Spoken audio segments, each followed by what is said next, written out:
এই যে জয়তুন গাছ দেখতেছেন না, কেবল ফুল আসতেছে, ফল হবে।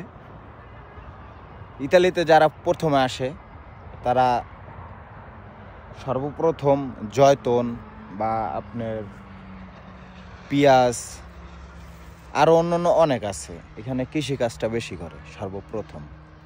এইখানে হচ্ছে কি আপনার জয়তুন গাছটাই বেশি। জয়তুনের তেল হয়, জয়তুনের আপনার সালাদ হয় বা আচার হয়। ইতালিতে জয়তুনটাই খায় বেশি সব থেকে। এখন এই জয়তুনের ফল আসে নাই, ঠিক আছে। আমার পাশে দেখেন জয়তুন গাছের অভাব নাই।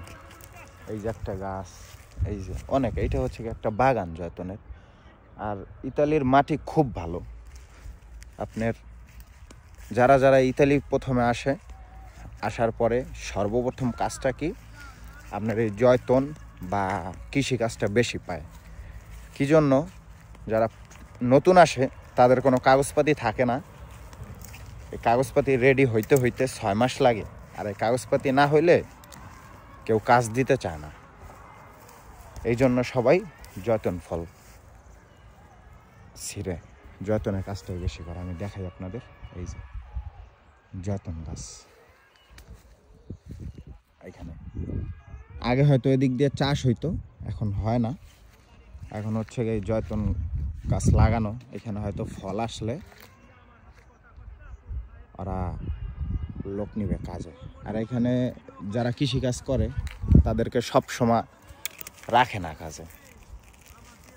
আপনার সিজনের সময় যখন সিজনের ফল শেষ হয়ে যায় তখন লোক বের করে দেয়, লোক আর রাখে না।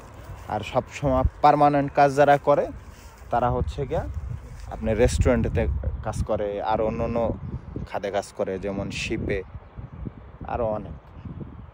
দেখছেন এইখানে আপনার ইতালিতে কোনো বাড়ির সামনে কোনো গাছ থাকুক আর না থাকুক, আপনার জয়তুন ফলটা থাকবেই থাকবে। এটা মানে ওদের একটা নিয়ম, বুঝছেন। ওরা জয়তুন ফল গাছটা অনেক পছন্দ করে, বুঝছেন।